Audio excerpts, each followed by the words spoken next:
Hello viewers, আসসালামু আলাইকুম। কেমন আছেন সবাই? আশা করি সবাই ভালো আছেন। তো ভিউয়ার্স, আজকের এই ভিডিওটি আমরা যারা মুসলিম আছি তাদের জন্য অতি গুরুত্বপূর্ণ একটা ভিডিও। তো আমার মুসলিম ভাই বোনদের কাছে যদি ভিডিওটা যায় তাহলে অবশ্যই স্কিপ না করে পুরো ভিডিওটা দেখবেন, কারণ আজকের এই ভিডিওতে আলোচনা করা হয়েছে কোরআনের আলোকে জান্নাত সম্পর্কে। আশা করি আপনাদের সবার ভালো লাগবে। আর আরেকটা কথা, যারা আমার চ্যানেলটাকে এখনও সাবস্ক্রাইব করেননি প্লিজ সাবস্ক্রাইব করে দিবেন।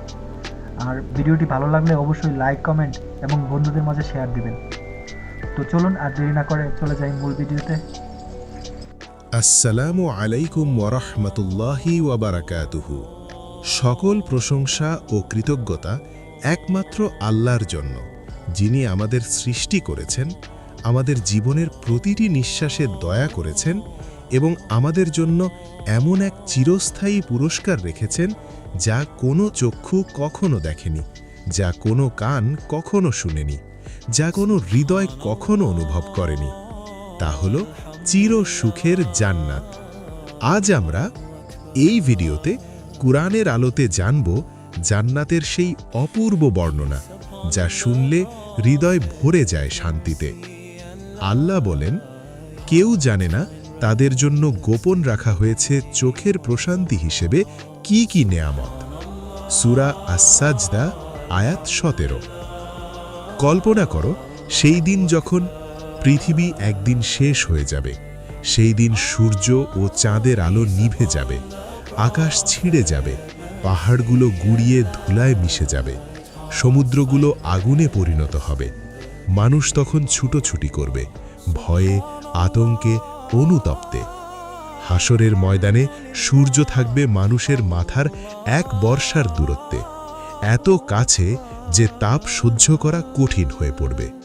তখন মানুষ নিজের ঘামে নিজে ভিজে যাবে, কেউ হাঁটু পর্যন্ত, কেউ কোমর পর্যন্ত, কেউ গলা পর্যন্ত, আবার কারো শরীর পুরোপুরি ডুবে যাবে। ভয়ে কেউ কাঁদবে, কেউ অনুতপ্ত হবে, কেউ নিজের অতীত স্মরণ করে আফসোসে মাথা ঠুকবে, কেউ বা কাঁপতে কাঁপতে আল্লাহর করুণা চাইবে।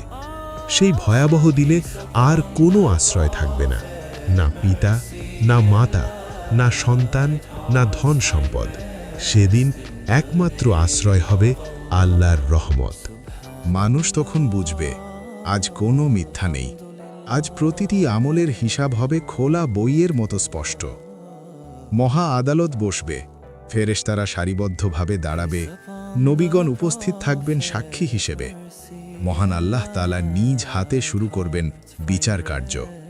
প্রত্যেক আত্মার সামনে খুলে দেওয়া হবে তার আমলনামা, প্রতিটি কাজের হিসাব নেওয়া হবে বিন্দু বিন্দু করে।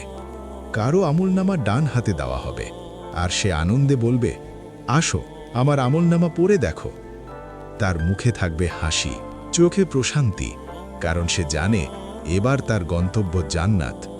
আর কারো আমলনামা বাম হাতে দেওয়া হবে, সে আতঙ্কে কাঁপতে কাঁপতে বলবে, হায়, যদি আমার আমলনামা আমাকে না দেওয়া হতো। তার মুখে ভয়, তার দেহে জ্বালা, কারণ সে জানে এবার তার জন্য অপেক্ষা করছে জাহান্নাম। কারো মুখে হাসি ফুটবে, কেউ আনন্দে কাঁদবে, আবার কেউ ভয়ে কাঁপবে, কেউ অনুতাপে চিৎকার করবে। অবশেষে বিচার কার্য শেষ হবে।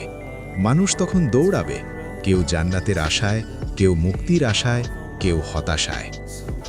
ঠিক সেই সময়ে হঠাৎ আকাশ কেঁপে উঠবে, সারা ময়দান নীরব হয়ে যাবে, সব চোখ একদিকে ফিরবে, সব গান একসাথে থমকে যাবে, আর তখন শোনা যাবে সেই অপার্থিব ঘোষণা। জান্নাতবাসীদের বলবে, হে শান্ত আত্মা, ফিরে এসো তোমার প্রভুর কাছে, সন্তুষ্ট ও সন্তুষ্টিকর অবস্থায়। সূরা আল ফাজর আয়াত 27 থেকে 28। এই আহ্বান যেন সরাসরি তোমার জন্যই। তুমি বুঝবে এ যে তোমারই নাম ধ্বনিত হচ্ছে। তুমি বিস্ময়ে, আনন্দে, কৃতজ্ঞতায় ভরে উঠবে, তোমার চোখে জল চলে আসবে, বুক ভরে যাবে এক অজানা শান্তিতে। এবার ফেরেশতারা তোমার চারপাশে ভিড় করবে, তাদের মুখে কোমল হাসি, চোখে নূরের আলো। তারা বলবে, ভয় করো না, দুঃখ করো না, বরং সেই জান্নাতের সুসংবাদ নাও যা তোমাকে প্রতিশ্রুতি দেওয়া হয়েছে। সূরা ফুসসিলাত আয়াত 30। তখন তোমার হৃদয় প্রশান্ত হয়ে উঠবে, তুমি কাঁপতে কাঁপতে দাঁড়াবে জান্নাতের দরজার সামনে। চোখের সামনে এমন সৌন্দর্য যা কোনো রঙের সঙ্গে তুলনীয় নয়। বাতাসে মস্ক ও জাফরানের সুবাস, আকাশে এক অদ্ভুত আলো। তুমি জানবে এটাই সেই জান্নাত যার কথা সারা জীবন শুনে এসেছো, কিন্তু আজ তা নিজের চোখে দেখতে পাচ্ছ। ফেরেশতারা বলবে, এখনও তুমি পুরোপুরি প্রস্তুত নও। তারা তোমাকে নিয়ে যাবে এক স্বচ্ছ নদীর তীরে, যার নাম আল হায়াত, অর্থাৎ জীবনের নদী। সেই নদীতে তোমাকে গোসল করানো হবে। তুমি যখন সেই পানিতে ডুব দেবে, তখন অনুভব করবে তোমার সমস্ত কষ্ট, রোগ, দুর্বলতা, ক্লান্তি সব ধুয়ে গেছে। তোমার চেহারা হবে উজ্জ্বল, দেহ হবে মসৃণ, রূপ হবে অতুলনীয়। রাসূল সাল্লাল্লাহু আলাইহি ওয়াসাল্লাম বলেছেন, জান্নাতে প্রবেশকারীরা হবে ৩৩ বছরের সুদর্শন যুবক, লম্বায় আদমের মতো, সৌন্দর্যে ইউসুফের মতো, কণ্ঠ হবে দাউদের মতো। তিরমিজি, মিশকাত। এরপর তোমাকে নিয়ে যাওয়া হবে আল সালসাবিল নামের এক ঝর্ণার কাছে, যার পানি পান করলে তোমার অন্তর থেকে মুছে যাবে সব ঘৃণা, সব রাগ, সব হিংসা। তোমার হৃদয় হবে পবিত্র, শান্ত, প্রশান্ত। এখন তুমি জান্নাতের জন্য সম্পূর্ণ প্রস্তুত। জান্নাতে রয়েছে মোট ৮টি দরজা। প্রতিটি দরজার আলাদা আলাদা নাম রয়েছে। নির্দিষ্ট এক শ্রেণীর মুমিনদের জন্য, যারা দুনিয়াতে সালাত আদায় করেছে তারা সালাতের দরজা দিয়ে প্রবেশ করবে। যারা দুনিয়ার বুকে আল্লাহকে খুশি করার জন্য রোজা রেখেছে তারা রায়ান দরজা দিয়ে প্রবেশ করবেন। যারা গোপনে দান সাদাকা করেছে তাদের জন্য সাদাকার দরজা। যারা আল্লাহর পথে, দ্বীনের পথে যুদ্ধ সংগ্রাম করেছে তাদের জন্য জিহাদের দরজা। আর যারা কষ্ট ও অসহায়ের মাঝে ধৈর্য ধরে সর্বদা আল্লাহকে স্মরণ করেছে তাদের জন্য থাকবে ধৈর্য ও জিকিরের দরজা। তুমি দাঁড়িয়ে আছো এক বিশাল ফটকের সামনে, যার উচ্চতা এত যে ঘোড়া সওয়ার ৪০ বছর চললেও তা পার হতে পারবে না। দরজার পাশে প্রহরী ফেরেশতা রিদওয়ান আলাইহিস সালাম হাসি মুখে তোমাকে বলবে, সালামুন আলাইকুম তিবতুম ফাদখুলুহা খালিদিন, অর্থাৎ তোমাদের প্রতি শান্তি, তোমরা পরিশুদ্ধ, প্রবেশ করো চিরস্থায়ী জান্নাতে। সূরা আজ-জুমার আয়াত ৭৩।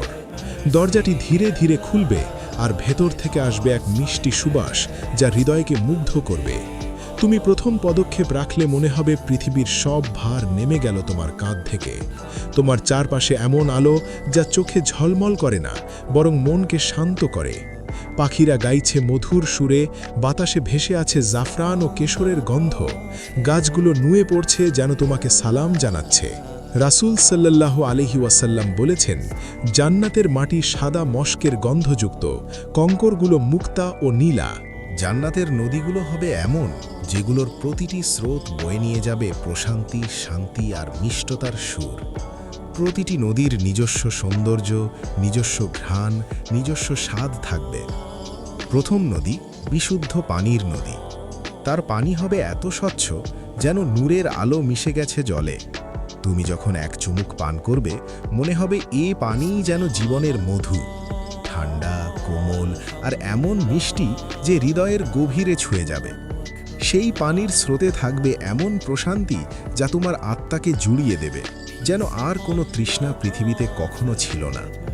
দ্বিতীয় নদী দুধের নদী। কিন্তু এই দুধ দুনিয়ার দুধ নয়। এতে নেই কোনো টক ভাব, নেই কোনো গন্ধ। এটি হবে একেবারে তাজা, কোমল ও মোলায়েম, যেন ফুলের কুঁড়ি থেকে গলে যাওয়া মিষ্টি তরল। প্রতিবার পান করলে মনে হবে এ দুধ আজই তোমার জন্য সৃষ্টি হয়েছে, নবীন, নিখুঁত আর অসীম মধুর। তৃতীয় নদী খাঁটি মধুর নদী। এই নদীর রং হবে সোনার মতো ঝলমলে, ঢেউগুলো চকচক করবে আলোয়। তার ঘ্রাণে থাকবে এমন সুবাস যা মনকে মাতিয়ে তুলবে।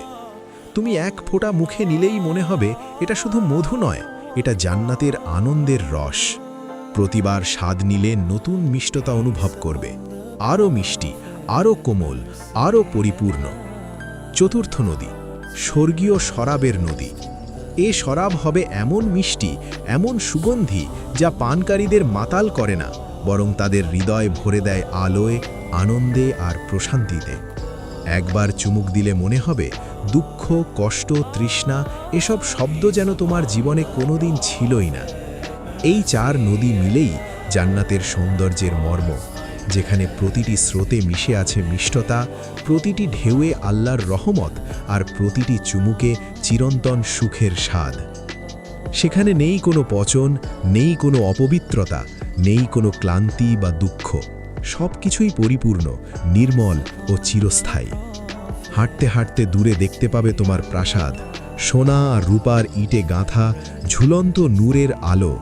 রাসূল সাল্লাল্লাহু আলাইহি ওয়াসাল্লাম বলেছেন, জান্নাতে এমন একটি ঘর আছে যার ভিতর বাইরে থেকে দেখা যায় আর বাইরে ভিতর থেকে দেখা যায়।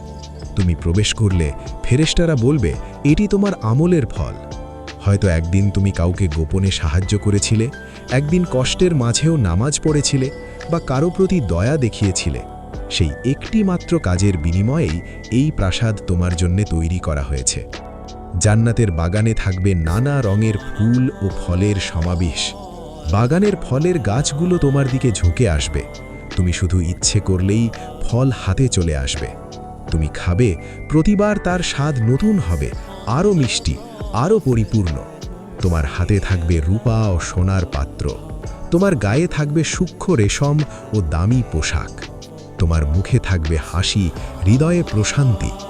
অসংখ্য দাসী পাশে প্রস্তুত যে কোনো মুহূর্তে সেবা দেওয়ার জন্যে। বিস্ময়ে ভাবলেন, এখন আমি কি করব, কোথায় যাব? তখন একটি আয়োজন শুরু হবে।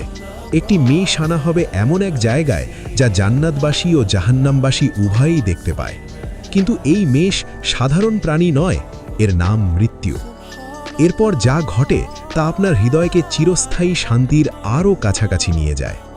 ফেরেশতারা ঘোষণা দিবে, হে জান্নাতবাসীগণ, তোমরা জানো এটি কে? তখন জান্নাতবাসীরা মাথা তোলে এবং বলে, এটি মৃত্যু। অতঃপর আবার ঘোষণা হয়, হে জাহান্নামবাসীগণ, তোমরা জানো এটি কে? তখন জাহান্নামবাসীরা মাথা তোলে এবং বলে, এটি মৃত্যু। এরপর একজন ফেরেশতা সেই মেষকে কোরবানি করে ফেলে। ফলে মৃত্যুর মৃত্যু হল এবং ঘোষণা দেওয়া হলো, হে জান্নাতবাসীগণ, তোমরা চিরকাল বাঁচবে, তোমাদের আর মৃত্যু নেই। হে জাহান্নামবাসীগণ, তোমরা চিরকাল থাকবে, তোমাদের জন্যেও আর মৃত্যু নেই। এখন তোমাদের আর মৃত্যু হবে না, আপনি আর কখনো অসুস্থ হবেন না, আপনি চিরকাল বাঁচবেন, আপনার আর মৃত্যু নেই।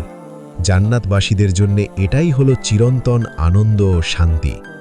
তারপর তুমি দেখবে তোমার প্রিয়জনদের, তোমার বাবা মা, স্ত্রী, সন্তান, বন্ধু সবাই হাসি মুখে বলছে, আলহামদুলিল্লাহ, আমরা একসাথে জান্নাতে। আর সেই আনন্দে আপনার নিঃশ্বাস আটকে যাওয়ার মতো অবস্থা। যেসব মুমিনদের সাথে আপনি পৃথিবীতে চলাফেরা করতেন, তারাও এখন আপনার পাশে। তাদের দেহ ঝলমল করছে আর মুখে সুন্দর হাসি। আল্লাহ বলেন, যারা ঈমান এনেছে এবং তাদের সন্তানরাও ঈমানে তাদের অনুসরণ করেছে, আমি তাদের সন্তানদের সাথে মিলিয়ে দেব। সূরা আত-তুর আয়াত 21। জান্নাতের আনন্দ এখানেই শেষ নয়। যখন জান্নাতবাসীরা তাদের অগণিত নেয়ামতের মাঝে থাকবে চিরতর সুখে, কোনো দুঃখ ছাড়াই, কোনো কষ্ট ছাড়াই, হঠাৎ একদিন এক আলো তাদের চারপাশে ছড়িয়ে পড়বে। এক অপার্থিব নূর ভরে দেবে জান্নাতের আকাশ। সেই নূর এত উজ্জ্বল, এত সুমিষ্ট যে জান্নাতের বাগান, নদী, প্রাসাদ সব যেন আরও দীপ্তিময় হয়ে উঠবে। তখন জান্নাতবাসীরা অনুভব করবে এমন এক আনন্দ, এমন এক প্রশান্তি যা তারা আগে কখনো অনুভব করেনি। তাদের হৃদয় কেঁপে উঠবে, চোখ থেকে অশ্রু গড়িয়ে পড়বে পরম কৃতজ্ঞতায়। তারা ভাববে, এই কি সেই মুহূর্ত? আমাদের রব কি আমাদের সাক্ষাৎ দিতে চলেছেন? চারদিক থেকে ধ্বনি উঠবে, আল্লাহ, আল্লাহ। তখন সবাই জান্নাতবাসী আত্মহারা হয়ে পড়বে আনন্দে, উত্তেজনায়, ভালোবাসায়। তাদের অন্তর ভরে যাবে এমন এক অনুভূতিতে যা বর্ণনার অতীত। ঠিক সেই সময় ফেরেশতারা ঘোষণা করবে, হে জান্নাতবাসীগণ, তোমাদের রব তোমাদের সাক্ষাৎ দিতে চান। তখন সবাই মহা আনন্দে দূরে যাবে এক বিশাল প্রান্তরে। সেখানে থাকবে আলো, থাকবে প্রশান্তি, থাকবে এক মহা মহিম পরিবেশ। তারপর আকাশ খুলে যাবে আর দেখা যাবে সেই সর্বোচ্চ সৌন্দর্য, আল্লাহ সুবহানাহু ওয়া তাআলার নূর। জান্নাতবাসীরা তার নূর দেখতে পাবে, শুনবে তার কণ্ঠস্বর, আর তিনি বলবেন, আজ আমি তোমাদের প্রতি সন্তুষ্ট আর কখনো তোমাদের প্রতি রাগান্বিত হব না। সেই মুহূর্তে জান্নাতের প্রতিটি আত্মা কেঁদে ফেলবে আনন্দে। কেউ মাথা নিচু করবে, কেউ কেঁপে উঠবে, কেউ শুধু বলবে আলহামদুলিল্লাহ। এই দৃশ্যই হবে জান্নাতের সর্বোচ্চ পুরস্কার। জান্নাতের স্তর অসংখ্য, প্রতিটি স্তরের পার্থক্য আকাশ ও পৃথিবীর মতো। যত উপরে উঠবে তত বাড়বে সৌন্দর্য ও আনন্দ। আর সবচেয়ে উপরে আল ফিরদাউসুল আলা, যেখানে নবী, শহীদ ও সিদ্দিকগণ অবস্থান করবেন। রাসূল সাল্লাল্লাহু আলাইহি ওয়াসাল্লাম বলেছেন, তোমরা আল্লাহর কাছে জান্নাত চাইলে আল ফিরদাউস চাইবে, সেটাই জান্নাতের শ্রেষ্ঠ স্থান। বুখারী। জান্নাতবাসীরা তখন একে অপরকে বলবে, সব প্রশংসা আল্লাহর, যিনি আমাদের দুঃখ দূর করেছেন। নিশ্চয়ই আমাদের রব ক্ষমাশীল, কৃতজ্ঞ। সূরা আল ফাতির 34। এখন আর এখানে নেই কোনো মৃত্যু, নেই কোনো কষ্ট, নেই কোনো বিচ্ছেদ। তারা চিরকাল থাকবে আনন্দে, শান্তিতে, পরিপূর্ণ সুখে। আল্লাহ বলেন, তাদের মৃত্যু আর হবে না, দুঃখ স্পর্শ করবে না। সূরা আল ওয়াকিয়া। হে প্রিয় শ্রোতা, এই জান্নাতের কাহিনী শুধুমাত্র গল্প নয়, এটাই আমাদের গন্তব্য, আমাদের আশা, আমাদের জীবনের প্রকৃত উদ্দেশ্য। কিন্তু জান্নাতের পথ সহজ নয়, এর জন্য ত্যাগ দরকার, ধৈর্য দরকার, নামাজ দরকার, দান দরকার, আল্লাহর ভালোবাসা দরকার। রাসূল সাল্লাল্লাহু আলাইহি ওয়াসাল্লাম বলেছেন, কেউ জান্নাতে প্রবেশ করবে না শুধুমাত্র তার আমলের কারণে, বরং আল্লাহর রহমতের কারণে। তাই আমাদের চেষ্টা হতে হবে সেই রহমত পাওয়ার যোগ্য হওয়া। আজ থেকেই শুরু করি আমাদের জান্নাতের যাত্রা। প্রতিটি নামাজ যেন হয় জান্নাতের দিকে এক ধাপ অগ্রগতি, প্রতিটি দান যেন হয় জান্নাতের দরজার চাবি, প্রতিটি ক্ষমা যেন হয় জান্নাতের পথের আলো। আল্লাহ যেন আমাদের জান্নাতুল ফিরদাউস দান করেন, আমাদের পিতামাতা, পরিবার ও প্রিয়জনদেরও সেখানে একত্র করেন। হে আমাদের রব, আমাদের জান্নাতুল ফিরদাউস দান করুন এবং আমাদের পিতামাতা ও পরিবারকেও সেখানে মিলিয়ে দিন। আমিন ইয়া রাব্বাল আলামিন। তো ভিউয়ার্স, যারা এতক্ষণ ধরে এই ভিডিওটা দেখেছেন তাদেরকে জানাই অসংখ্য অসংখ্য ধন্যবাদ। তো সামনে দেখা হবে আবার নতুন কোনো কাহিনী নিতে, নতুন কোনো ভিডিওতে। সবাই ভালো থাকবেন। আল্লাহ হাফেজ।